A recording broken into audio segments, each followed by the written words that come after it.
So there's been multiple different streams of funding that have been impacted throughout the last 6 months. So in February, the Trump administration essentially halted all existing grant applications, contracts, et cetera. That was ruled unconstitutional.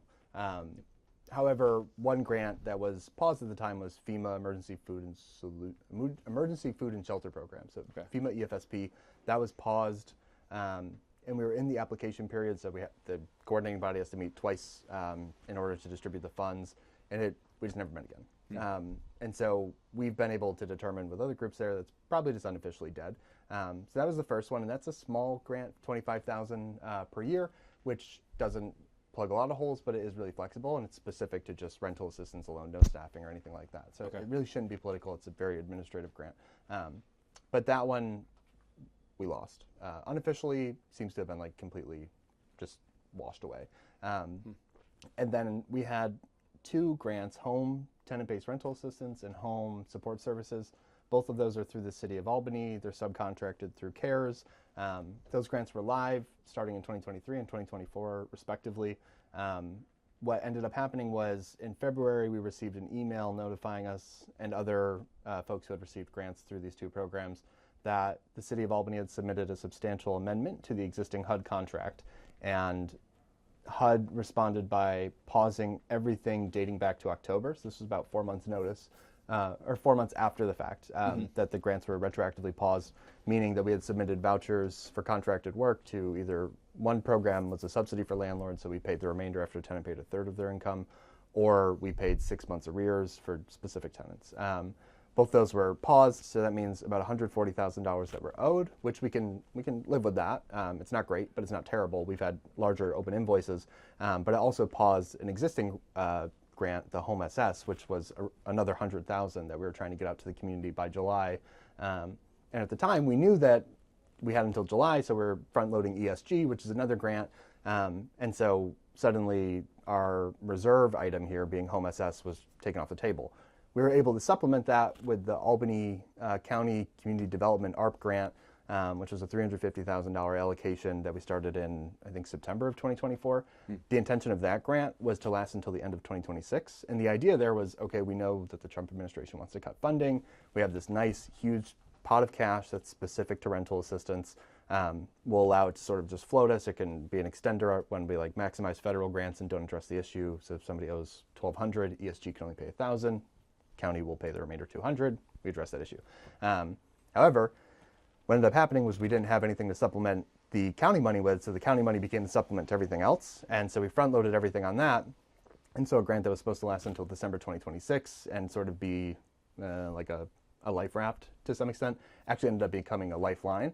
And so all of the money that we were distributing over the last 8 months was basically through that. There was another grant that we expended really quick, which was great. So this year we spent $400,000. The vast majority of that's been the county money that was supposed to last until the end of 2026. Okay. What we determined just a couple weeks ago, was that we have 80 open cases, $55,000 left. Okay, there's like an imbalance here. If average payments are about $2,000, we're gonna have to close some cases before they make it to the finish line. So we went through all the cases and what we could do and determined, okay, we need to stop accepting new ones. And the idea was, we knew by front-loading everything onto this county grant, we're gonna run out of rental assistance, but Emergency Solutions Grant, ESG, which is another grant that we've always received. I would assume there's nothing wrong with the application. It's just stuff in this federal municipal ether that's impacting it. We assumed that would start June 1st because the contract term is June to July. It's not bizarre for them to tell us a month or two after the grant would have started, hey, you've been preliminarily approved. We haven't received any notification. Because we haven't received any notification, we now have nothing to supplement the lack of the county money with, and so we're out of rental assistance. So you mentioned some of the city funding, that grant. That is, but is that, so I can understand this, is that you mentioned HUD also in that aspect? That's money the city gets from HUD. Exactly. And so that was cut off at that source, so that way the city couldn't allocate it that way. Exactly. And you also get grants directly from HUD too. Yes. Okay. Yes. Okay. And then the county money, but totally separate. Right. Totally. It was like COVID money. Okay. That was ARPA funding. That's ARPA funding. So it's all freed up. Okay. Yeah, exactly. So all of our federal money comes directly through the city. As a mediator, the city usually gives it to CARES, which is this other entity, and then they distribute it. So the city is the body that receives the funding and then distributes it across the board. Okay. So we actually don't receive anything directly from HUD. We get grants directly from New York State, but nothing from HUD because the city is a great intermediary. They have all the info. Right. Yeah. So, and they have a department for it too. Right. Okay. So do you get any money from the state? You said ton of money. You get money from the state. Yeah. Where does that fall in this ether? Yeah, that's great. So that's the sort of like, I've been thinking of these as like, there's a primary contradiction of like the federal government wants to cut off everything. And then the secondary contradiction is that the state is impacted by that too. Yeah. So right now we have grants, that's great. We have funding from the state, and that exists. When the New York State budget passed, the governor essentially gave herself the ability to alter the budget at any moment in anticipating federal cuts. So the existing contracts, hopefully they're good. But next year, as they address these like Medicaid cuts, I'm worried that the state is going to have to find money from somewhere. Maybe they'll take it from everywhere. Maybe they'll close down programs.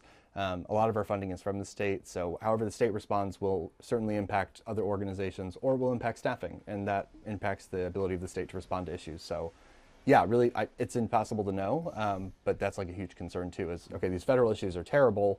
We haven't even seen the worst of them yet. The federal budget hasn't even passed yet. Right. So depending on what happens there, then the state responds, and then the chaos is, hopefully by then we know what's happening. Right. This emergency rental assistance, in terms of what you do, how important is it for people? What kind of impact does it have? And now that you won't be able to take on these cases, what are you anticipating? Yeah. So just like to give context, in the last fiscal year, which ended June 30th, we distributed $677,699 across Albany County. All of that money goes directly to a landlord on behalf of a tenant. So by not having that money, that means that tenants are at risk of eviction, can be evicted. That means landlords who are behind on their rent can default on their mortgage. So it accentuates an existing housing crisis in a very difficult to navigate way. So one, it supports tenants that are at risk of homelessness, housing stability. We believe really, everything starts at the house. If you don't have a home, it's really difficult to get your life together. So if you have stability in your home, that's a good place to start. You can get a job if you don't have a job or something.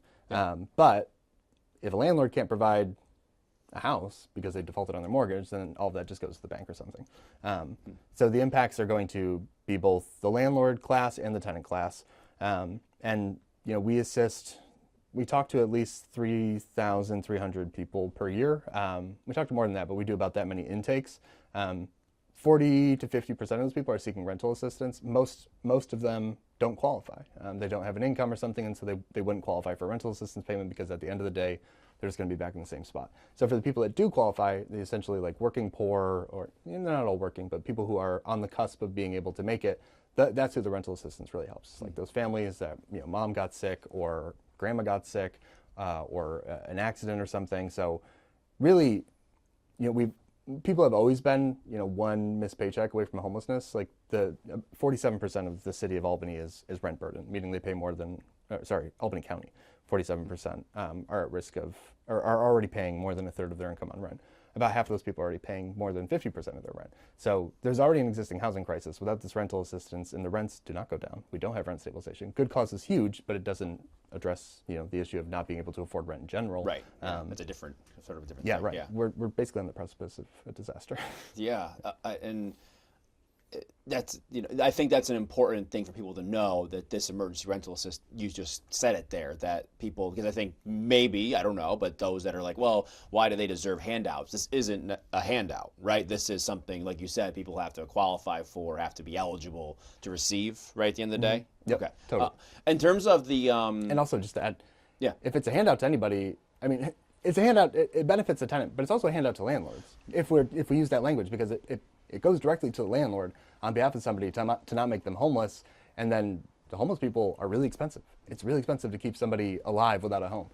So this actually benefits taxpayers to a large extent too, because county money, thousands of dollars per day. A couple of years ago, I did a study on this. It was like $3,000 per day goes to shelter costs. But if we pay $1,500 to prevent somebody from being homeless, then we can reduce the shelter costs. So right. Where's the handout? Have you heard from landlords? Like, I guess, I don't know how much you actually interact with them. On this kind of a topic. Mm-hmm. Are they advocate? Or what's their role? In terms of working with you or beyond that? Have you heard anything on that aspect? No. Yeah. And I'm sure they are. Because, like you said, there is a ripple effect here. Yeah, right? Totally. Yeah. And I think that like comes down to us too, is like doing more popular education around this. I know when it came to like subsidy programs, the landlords were really supportive because that meant money for them. I would hope the same for rental assistance, because these grants aren't used to fight landlords or pass good cause eviction or something. None of that is done with grant money. That's just we have different sources of funding for that kind of stuff, and so right. None of the money that we get goes to harming landlords. It mostly goes to paying them, which is like this funny contradiction of like tenant empowerment / providing money for landlords when tenants can't pay it. Have you heard from other associations like yourself that are dealing with this too? Yeah. Yeah. Across the state? Across the state, even here, I know Albany Community Action Partnership had to also close down their rental assistance program. I know Catholic Charities also doesn't have a lot or doesn't have any rental assistance. They are huge, 17 counties or something. Yeah. Other organizations are short on funding. Okay. Other organizations don't know what happens after this grant runs out. Right. The entire like nonprofit community has been talking about what do we do with the prospective HUD cuts, and then suddenly, even without those cuts, we're already feeling the impact, because if you cut staffing, grants don't get executed on time. Grants don't get executed on time, you can't spend the money. Have you seen outside of the funding? Just want to also put this in the context. Has there been more of a need for rental assistance? Have you seen increases in that? Yeah. In recent years, because obviously you mentioned there are more people, trying to get to the next paycheck or whatever it's going to be. Yeah. I mean, so over the last 3 years, our rental assistance is like,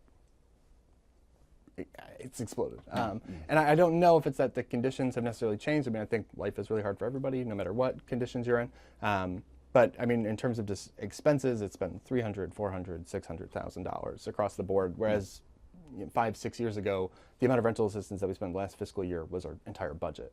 So there's two ways of reading that. One is like COVID money finally has been given out to the organizations. Organizations are finally able to address those issues. Another way of reading it is that there's an increasing homelessness and housing crisis, but I think both are true. Yeah, you have somewhere for that money to go. Right. The other question, so what can you still provide? Yeah. Now, obviously, there's a lot of unknown when it comes to that, but what, as an association, what are you still able to give people right now? And thank you for like asking that, because I think this also clarifies. So this is really helpful. Without rental assistance, we can't pay the back rent. That doesn't mean we can't help. One, our housing counselors can assist tenants in navigating social services or other community-based organizations, resource referrals to other organizations that have funding, advocating for them with and at DSS for rental assistance, temporary assistance, whatever. They can also assist tenants in coming up with strategies to come up with more money that goes beyond like, oh, you should get another job. But talking about like, oh, have you thought of like a rent party? GoFundMe, much less personal, probably won't raise as much money. A rent party is this like really cool old school way of like raising money before there were social services, relying on churches and stuff. So we can help connect tenants with resources or ideas that they're not thinking of when it comes to the rent issue alone. We also have court advocates that are in court in the city of Albany every day, across Albany County and in Troy on Fridays, helping tenants navigate the eviction process, helping them raise defenses if they have honorable reasons to be saying like, I don't owe that much money, there's issues in the home, I'm okay with this deal, I just want a little bit more time, I can come up with that in 2 weeks. So we're still helping tenants at the front line of the eviction crisis, and then meanwhile our housing counselors are helping them navigate the housing crisis external to the court process. Right. Then we also have the Fair Housing Office, which is assisting tenants who are at risk of or believe that they have been impacted by discriminatory renting and lending practices. So we're still able to investigate and test landlords for that. We're still able to take those referrals. We still have a tenant organizer that's helping organize tenants. If there's collective issues, say a bunch of tenants are behind on rent, but they're actually rent striking, well, we can still help them. And even if you're just behind on rent, you still have a right to safe, habitable, and clean housing. So we have the organizing, we have the Fair Housing Office, we have the services, we have the court, and then I'm here all day jotting away trying to find money. So like we're still doing a bunch, but I think a lot also comes down on tenants. Like, what can you do for yourself? In the social media outreach, I said like, if you live in Albany County and you don't have good cause because you live outside of the city of Albany, let's start thinking about tenant protections, because if you can't be evicted for no reason, that addresses about 15% of eviction filings. That addresses the housing crisis as it is. Can you move somebody in? Is that okay? How's your landlord respond to that? But can tenants advocate to the state to fill these gaps? Probably not, because there's not a lot of money that the state has. But can they advocate to Baltanco? Yeah, they totally can. I don't know how much power he has, but it's worth telling your representatives what's going on. Yeah. Yeah, I mean, we're still here to address anything and everything that we can. Our responsibilities to the community and to tenants entirely. We're truly dedicated to that. Without rental assistance, it makes it more difficult to address these issues immediately, but we have a really creative and dedicated staff that's willing to navigate all of these issues with tenants to make sure that everybody has a safe, decent, and affordable home. In terms of, I think you alluded to the state stepping up of facing their own shortfalls, right? And probably looking across the board to make cuts. I guess I'm looking for advocacy. You mentioned, is that it? Like trying to have, those that feel that there's something that needs to be addressed here, trying to speak to lawmakers, talk to Congress. Like, is that it's one of the ways, I guess you can say, that you could have people working in your favor at this point? Yeah, I think it's hugely important to keep elected officials in the know about what's going on at the home. It doesn't have to be about United Tenants of Albany. It can be, it could even be a complaint about UTA. I called UTA and they don't have any money. What am I supposed to do? Or it could just be, I'm worried about what's happening, what I'm seeing in the community. That's really important. But also, I think people need to, and this is just sort of more general, but I think people need to get involved in civic organizations. If you don't have a tenants union, why not? It doesn't have to be that you're responding to having roaches everywhere. It can be that you just want, the landlord to address X, Y, and Z, or you just want to have a community picnic or something. You can have a tenant association that isn't always fighting the landlord. There's different forms of tenant unions. So I think just building the community at the ground, and if that translates into advocacy, that's fantastic too. If it doesn't, you need a support network, because that's what we're seeing right now is that UTA is a lot of people's support network, and we're relying on federal funding. So we can't support people as much as they need us to. What can, you can speak to it on whatever level you might want to, but what can the city, or that's the council, the mayor, I'll go county, state, what kind of, I guess I should say, either policy or other, I think obviously the governor's been very big on growing housing stock to make it more, I guess I'm thinking of more of some of the root cause issues here. What are ways that they can fill gaps now without having to rely on this funding, which we don't know what that is. Yeah. What are some of those, I guess, solutions you think? Yeah, the city of Albany is poor. And that's not the city of Albany's fault. It's probably New York State's fault, because so much of the tax money just doesn't come in because it's federal and state land. Right. Mostly state land. What the city of Albany does have right now is $125,000 that they set aside for a housing initiative. This could be a great use of that money. Okay, we have a bunch of community organizations that 70% of the people that we serve live in the city of Albany. If with that housing initiative funding, they say we should give this out to organizations that distribute rental assistance. Great. If they come up with a different idea, also great. It's a housing initiative. It has to be about housing. So one thing that the city could do is do that. I also think that the city could address short-term rentals, because I think short-term rentals take a lot of units offline, which increases the supply and demand contradiction here. And so then there's less housing, rents go up. Short-term rentals are not long-term housing. That's a systemic thing that they could do. Also, about 150 units get taken offline every year because of unsafe unfits, meaning that code enforcement has said that tenants can't live here anymore. The city could up their ability and interest to hold landlords accountable when they're not addressing code enforcement issues, so that it doesn't get to the point that the building gets shut down. That also will keep units online and also keep people housed. And even if not that, just with safer conditions. I think code enforcement does a really good job, and I think that the city could do a better job of holding landlords accountable to what code's saying. At the county level, the county has a ton of money.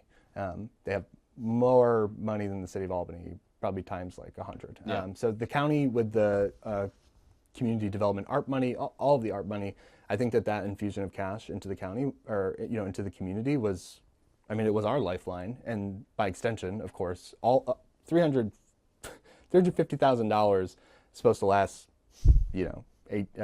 36 months or something, expended in 8 months. Yeah. All of that was rentals. It wasn't staffing, it wasn't rent, it wasn't our rent, it was all rental assistance.